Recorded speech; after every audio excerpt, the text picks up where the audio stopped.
When he reaches out after silence, the first instinct for so many people is to react. Immediately, there's a rush of emotion, a little jolt of adrenaline, maybe even butterflies, because suddenly the person who disappeared is back. And in that moment, it's easy to forget everything that came before: the confusion, the disappointment, the overthinking, the nights spent wondering what went wrong.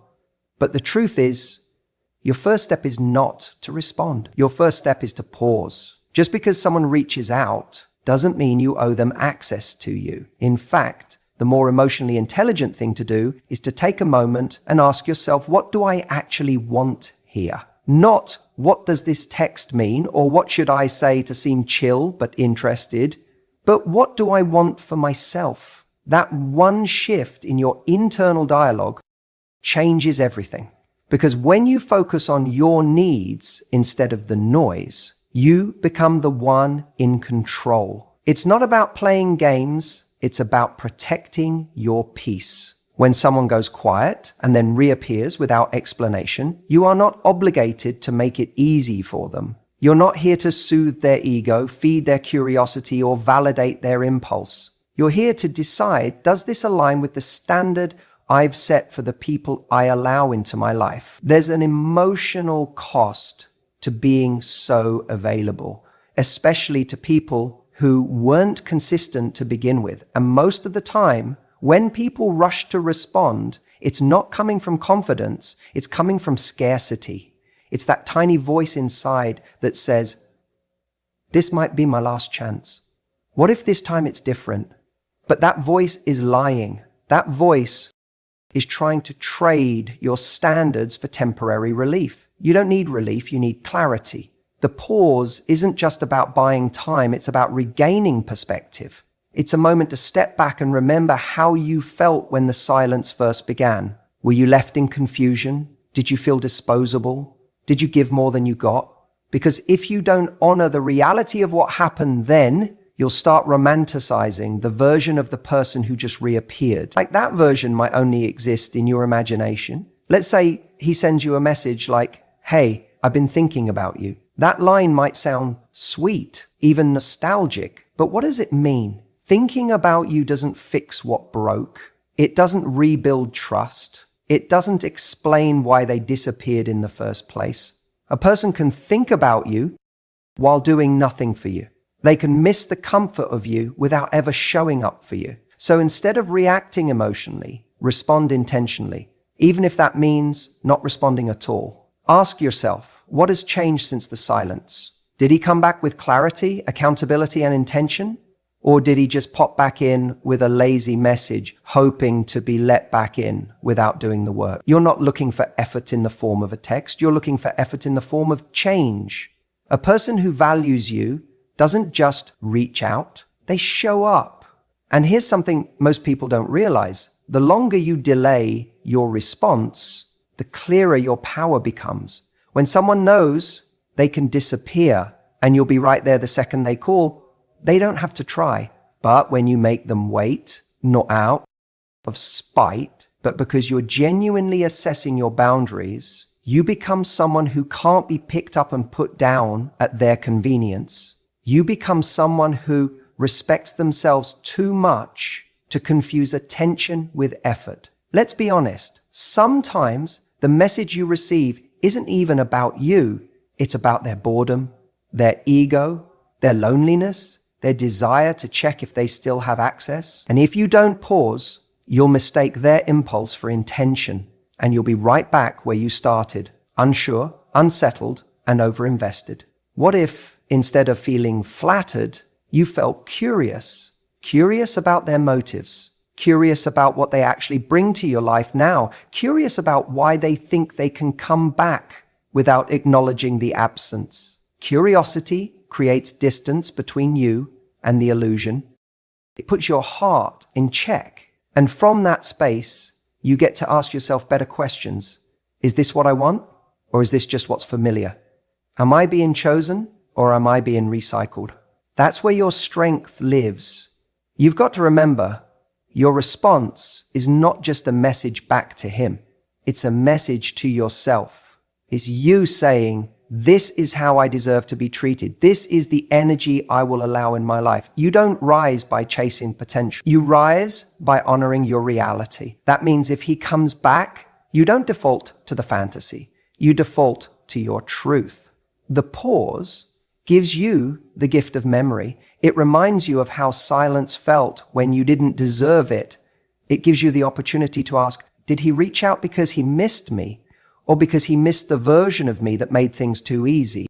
That question matters, because how you respond sets the tone, not just for the conversation, but for the kind of relationship you're willing to have moving forward. This is not about punishing anyone. This is about valuing yourself enough to say, if you want back in, you have to knock like someone who means it, not someone who disappears when things get real and reappears when it's convenient. And if he can't do that, if he's not bringing emotional maturity, effort, or accountability, then your silence is the answer.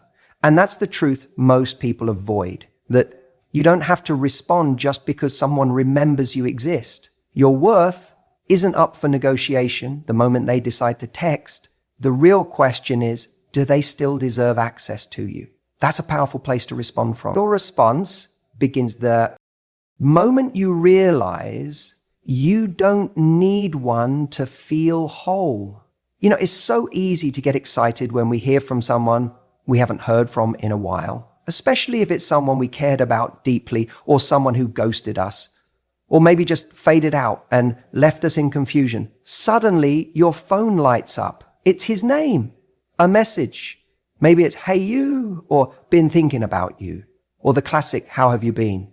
Do you think it doesn't have, and in that instant, your heart skips a beat, part of you wants to smile, part of you wants to throw the phone across the room. But let me tell you something important that I need you to hear clearly. That message, that little ping you just got, that's not a comeback, that's a ping. Let me explain what I mean by that. When someone genuinely wants to come back into your life, really come back with the intent to repair, to reconnect, to rebuild something meaningful, they don't just drop a half-baked text like, hey stranger. They make an effort. They show intention. They take responsibility because they understand that silence, especially after disappearing, creates distance. And that distance can't be closed with a lazy one-liner. But a lot of people don't understand this, or maybe they do and they just don't care. Because what they're doing when they send that vague little message isn't coming back. They're just pinging you. They're testing the line. It's the emotional equivalent of tossing a pebble into the water to see if it makes a ripple. They want to know, are you still there? Are you still accessible to me? They're not necessarily saying, I want to invest in this again, or I'm ready to be serious, or I've realized your worth. No, they're saying, I'm bored, I'm lonely, I'm curious. I wonder if you're still available to me. And here's the trap, because you missed them. Maybe you still have feelings. Maybe there was no real closure. So when that ping lands, your heart jumps and your mind starts spinning stories. Maybe he's realized what he lost. Maybe he's finally grown up. Maybe this is the beginning of something real. But more often than not, that ping leads nowhere because the person who sent it had no plan, no commitment, just a moment of nostalgia or ego or convenience. What I want you to start doing, what I need you to start doing, is stop giving so much weight to the ping. Just because someone has fingers in a phone doesn't mean they've earned your attention again. We live in a world where reaching out is effortless. People can slide into your DMs, fire off a text, send a voice note, and feel like they've made some grand gesture. But that's not effort. That's not pursuit. That's not a sign of growth or change. That's just activity. Don't confuse activity with intention. The real question isn't, did he reach out? The real question is, what does his message mean? And more importantly, what does it mean to me? Because unless that message comes with clarity, accountability, and a genuine desire to move things forward, it's just noise. It's emotional spam. And you don't need to respond to spam. You filter it, you block it, you move on. Now, I know that's easier said than done, because when someone you care about reappears, even if it's just a blip on your screen, it stirs things up. You remember the good times, you feel a glimmer of hope. But I want you to stay grounded. Ask yourself, what has he really said here? If all he's offered is a vague opener, don't rush to fill in the blanks.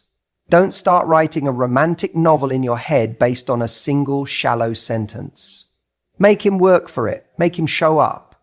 Because if someone truly values you, they'll want to remove the ambiguity.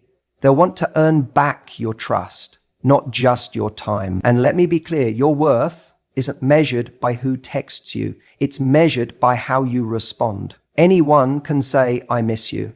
Anyone can send a 2 a.m. you up message. That's not connection, that's access. And there's a big difference between someone wanting to connect with you and someone wanting access to you. When someone reaches out after silence, they should be stepping up, not just popping in. Well, what do? How do you respond? First, take a breath. Don't get swept away in emotion. You don't owe anyone an instant reply. In fact, that pause, that space, is powerful.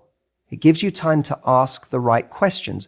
What do I actually want here? What pattern has this person shown me before?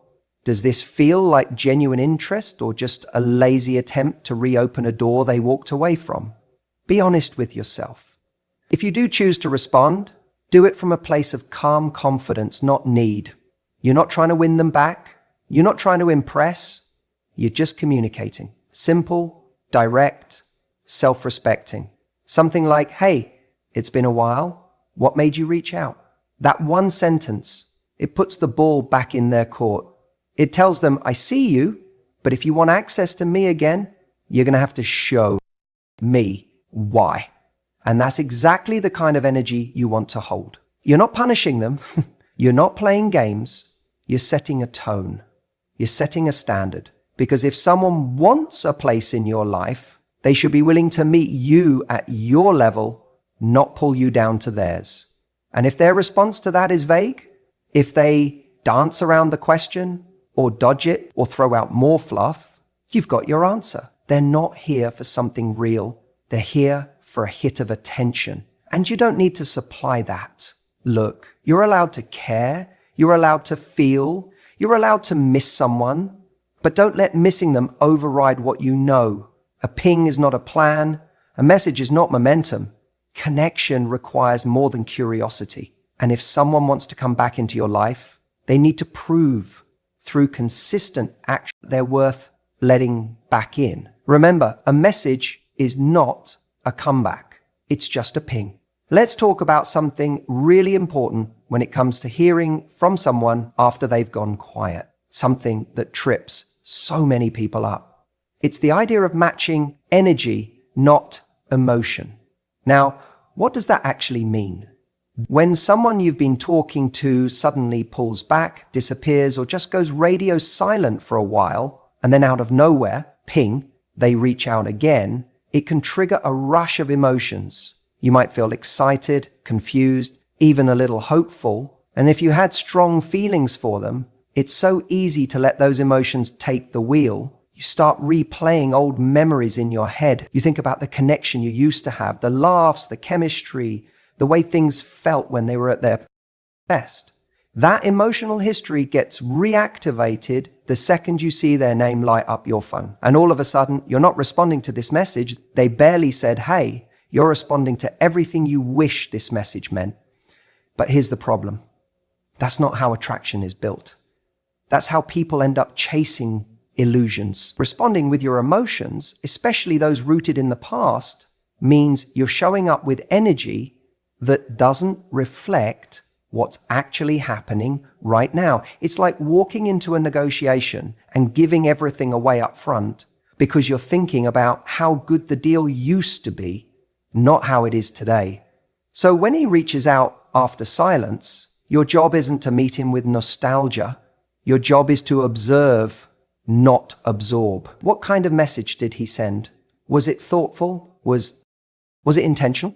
Or was it a lazy, low-effort "hey you" that he probably sent to 3 other people in his contact list? That matters. Matching energy means recognizing the level of effort someone is putting in now and meeting that with the same level of investment.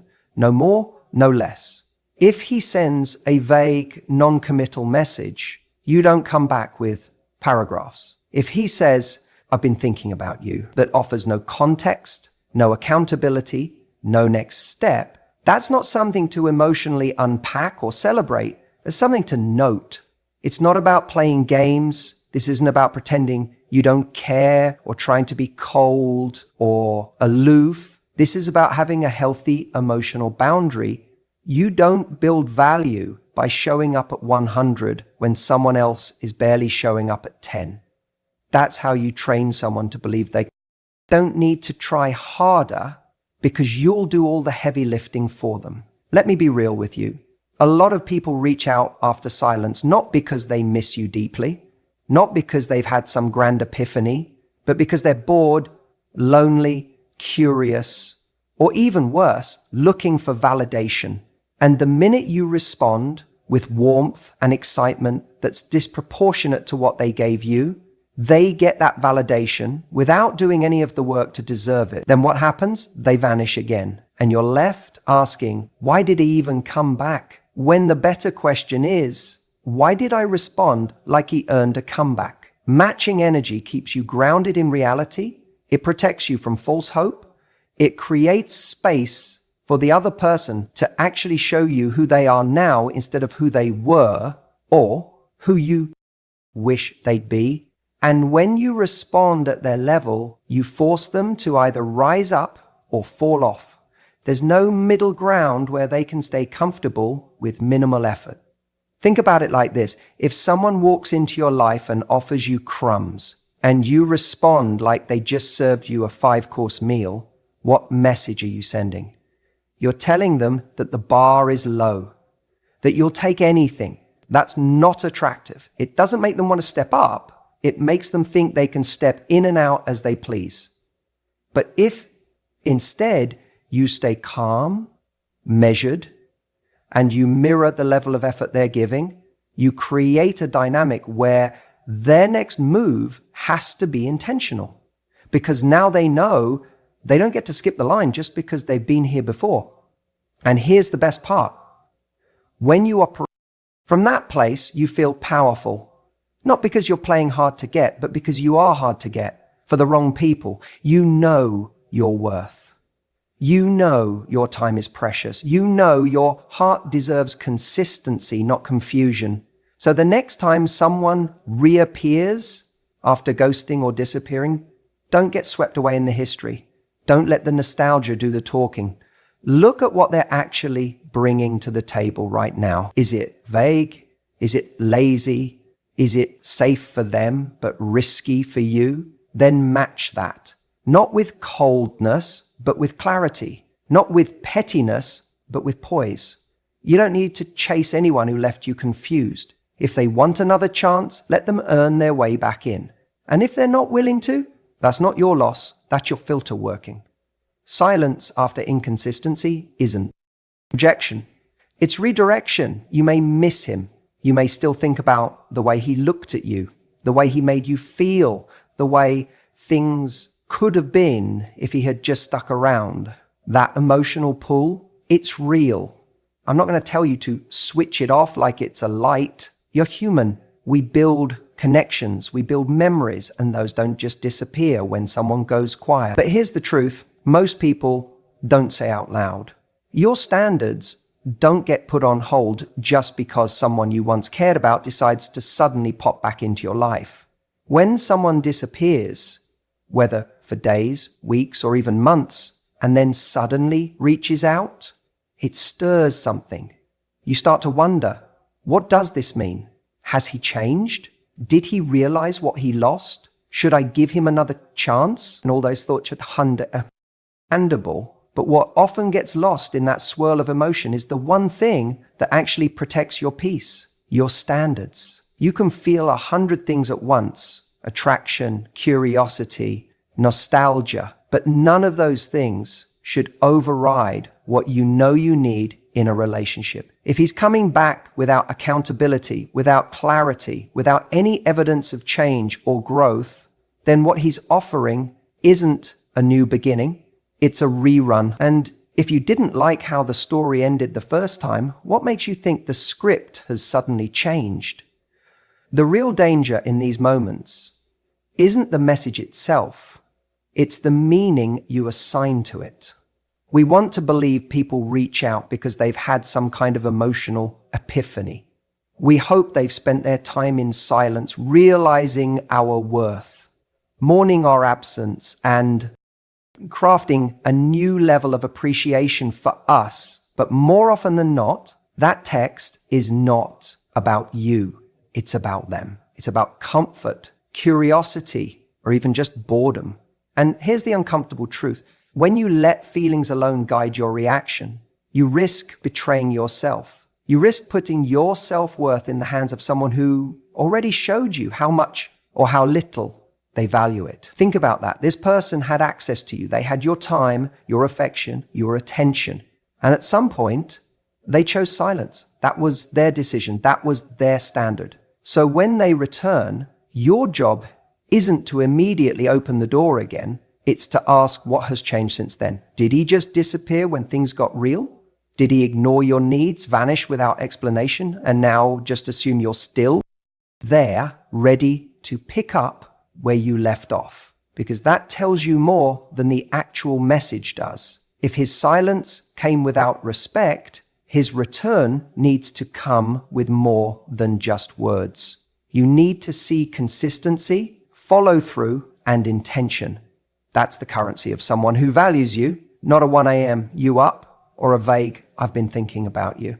Now let's be honest, replying feels good. It gives you a hit of validation. It feels like you finally have the upper hand. He came back. But if that validation comes at the cost of lowering your standard, then it's a short-term win and a long-term wound. Because the next time he disappears, and chances are, if nothing's changed, you'll feel that same sting, only deeper. And worse, you'll feel like you saw it coming. So instead of focusing on how you feel about him reaching out, focus on how you want to feel about yourself afterward. Do you want to feel proud that you maintained your boundaries, that you didn't accept less than you deserve? Or do you want to feel like you compromised, that you handed back your power just because someone knocked on the door again?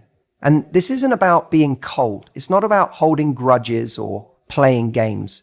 It's about choosing alignment over attachment. You can still care about someone and recognize that they're not what's best for you.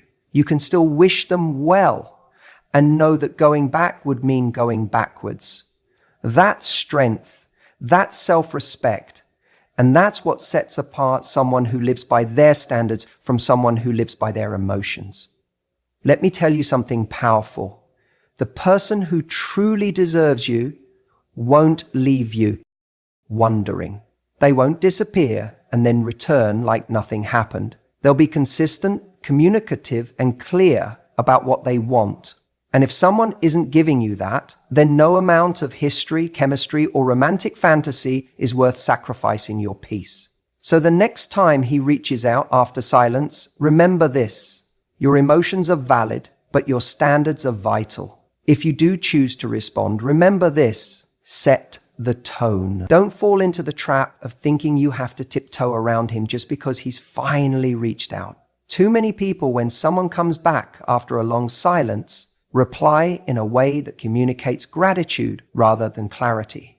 They respond like they've been rescued from emotional limbo, like they've been waiting by the phone for this very moment. That energy, it hands over your power instantly. And worse, it rewards inconsistency. You're not here to reward silence. You're here to respond in a way that makes it clear you value yourself. And you're not just an open door that swings whenever someone decides they're ready again.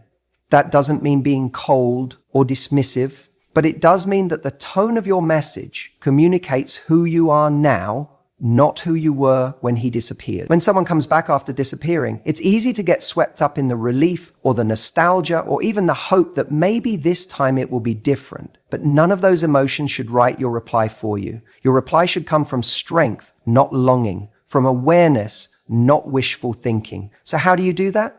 You set the tone with calm curiosity, not emotional investment. A simple message like, hey, it's been a while. What made you reach out? Huh? That's it. You're not biting. You're not throwing your heart onto the table. You're flipping the script and making him show his hand. You're not playing games. You're just not doing the emotional heavy lifting anymore. The reason that line is so powerful is because it does two things. First, it acknowledges that time has passed, that this isn't just picking up where you left off, that silence meant something, that time changed things. It puts the ball in his court. It makes him accountable for showing his intention. If he replies with something vague like just thinking about you or just wanted to say hi, that tells you everything you need to know, because real intention has weight. Real interest has a plan, and someone who wants back into your life shows up with purpose, not just nostalgia. When you respond with calm clarity, you shift the entire dynamic. You're not the one waiting for a sign of interest anymore. You're evaluating whether the person reaching out deserves a place in your life now, and that's an entirely different energy. You're no longer saying, oh my God, he texted me. You're saying, let's see what this actually means. And don't think for a second that this calm tone goes unnoticed. A confident woman who doesn't over-explain, doesn't gush, doesn't emotionally flood the conversation after silence, that's magnetic. That makes someone stop and think, wait, she's not jumping at this. She's not impressed just because I messaged. That tells him you're not waiting, you're living. That tells him you're not the same woman he left months ago, that maybe, just maybe, he has to earn the chance to speak to you again. Here's what happens when you don't set the tone.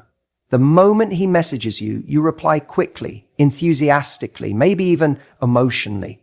You ask how he's been, you tell him you've missed him, you create a safe, welcoming space with no friction. And while that might feel like a kind thing to do, it unintentionally says, there are no consequences for disappearing. You can come and go as you please. But when you do set the tone, you give him a different message. You say, I'm open to hearing what you have to say, but I'm not going to emotionally invest until I know you're showing up in a real way. That changes everything. Because now it's not about him choosing you again. It's about you deciding whether his presence adds value to your life anymore. It's subtle but powerful.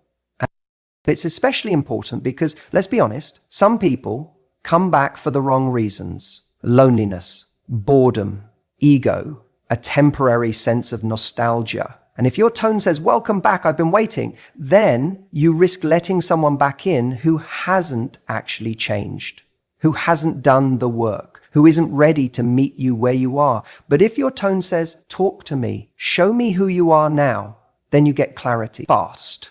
And clarity is what you need. Not fantasy, not potential, not memories. You want to know right now who this person is. And more importantly, what they're actually willing to do to rebuild trust. So when he reaches out and you choose to reply, remember this. Your message is not just a text, it's a mirror. It reflects your self-worth, your boundaries, your growth. It communicates to the other person what kind of relationship you allow in your life now. That doesn't happen by accident. It happens by intention. You're not chasing closure. You're not auditioning for affection. You're inviting accountability. You're showing that your heart is valuable, but access to it isn't free. Not anymore. Let him feel that. Let him step up. Or let him go. That's the difference between reacting and responding. With power, when someone disappears on you and then casually drops back into your life, it's easy to feel a wave of emotion crash over you. There's confusion, maybe a flicker of excitement, and if you're honest, probably a little bit of longing.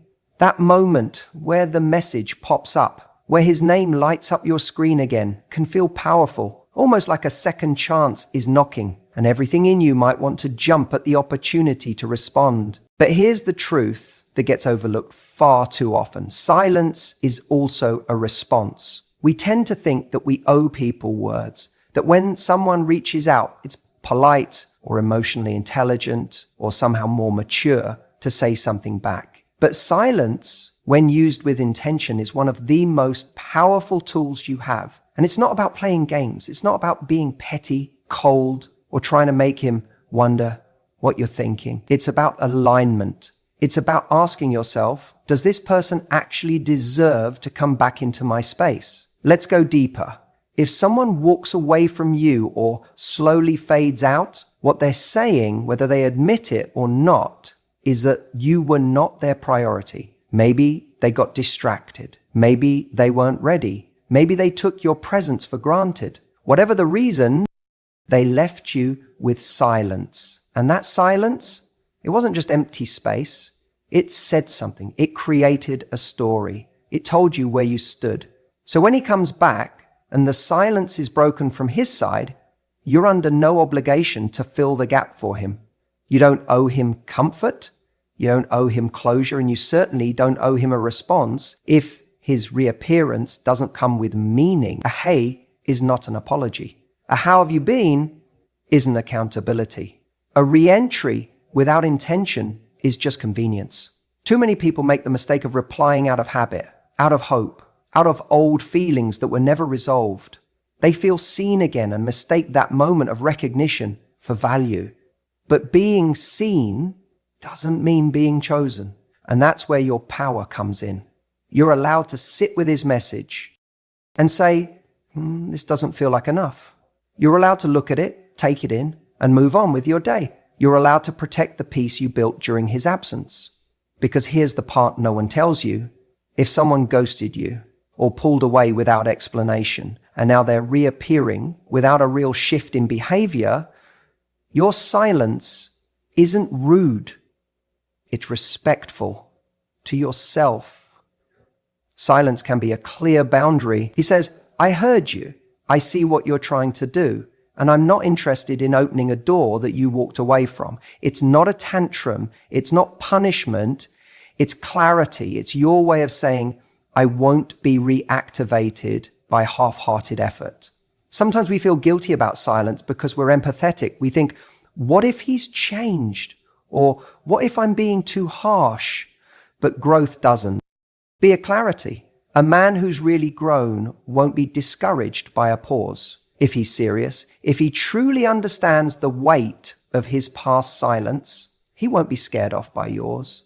He'll reach again with intention, with presence, with respect. And if he doesn't, that tells you everything. Think about it. If the silence you're giving him causes him to disappear again, how committed was he really? You don't want to build your emotional world on someone who can't withstand one quiet moment. You want someone who doesn't just come back, but comes correct, who knows what it means to lose you and puts in the effort not to let that happen again. Let me say something else that might hit a nerve, but it's the truth. If a man ghosts you and then you respond enthusiastically the moment he resurfaces, what you're teaching him is that there are no real consequences for disappearing. You're saying, you can go quiet for weeks, months, even longer, and I'll still be here when you get bored or lonely. And that's not love. That's not connection. That's conditioning. You teach people how to treat you by what you tolerate. And silence is one of the strongest ways to say, I don't tolerate half effort. I don't entertain low standards. I don't respond to breadcrumbs. When you stay silent, it's not about trying to get revenge or make him feel what you felt. It's about self-worth. It's about no longer bending yourself into a version that's always available, always hopeful, always forgiving, even when the behavior didn't deserve forgiveness. And look, it's not easy. It's tempting to break that silence, to say, maybe I'll just say hi, just to see. But when you do that. Ask yourself, what am I actually hoping will happen? And is that hope based on real effort or on a fantasy you've been keeping alive? When he reaches out after silence, your silence in return is the clearest mirror you can hold up to his behavior. It reflects who he really is in that moment. Will he step up or fade again? Either way, you get the truth, without games, without drama, just truth. And when you value yourself enough to not respond to weak attempts at re-entry, you stop inviting more of the same. You create space for something deeper, something worthy. You show the universe and yourself that you're no longer available for anything that doesn't match the love and respect you're willing to give. So don't be afraid to say nothing. Sometimes the strongest message is the one you never send.